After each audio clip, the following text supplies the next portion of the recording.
Here is a story by Mona Gardner, The Dinner Party. The country is India.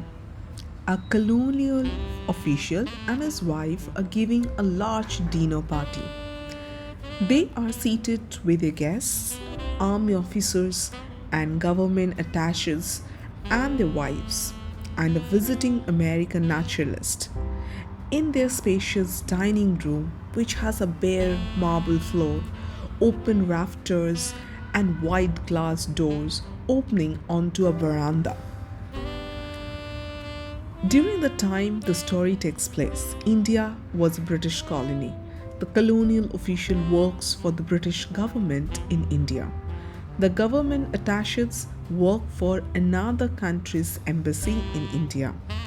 Finally, a naturalist is someone who studies animals and plants.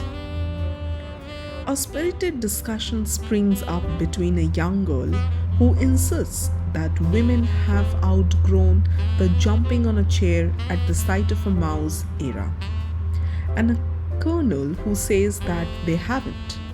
A woman's unfailing reaction in any crisis, said the colonel, is to scream.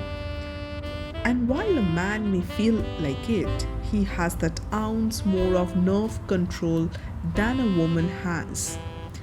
And that last once is what counts. The American does not join in the argument, but watches the other guests. As he looks, he sees a strange expression come over the face of the hostess. She is staring straight ahead, her muscles contracting slightly. With a slight gesture, she summons the native boy standing behind her chair and whispers to him. The boy's eyes widen. He quickly leaves the room. Of the guests, none except the American notices this and sees the boy place a bowl of milk on the veranda just outside the open doors. The American comes to with a start. In India, milk in a bowl means only one thing: pay for a snake. He realizes there must be a cobra in the room. He looks up at the rafters, the likeliest place, but they are bare.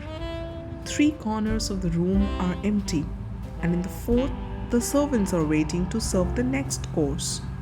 There is only one place left: under the table.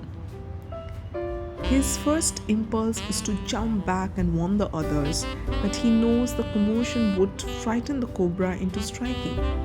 He speaks quickly, the tone of his voice so arresting that it sobers everyone. I want to know just what control everyone at this table has. I will count to 300.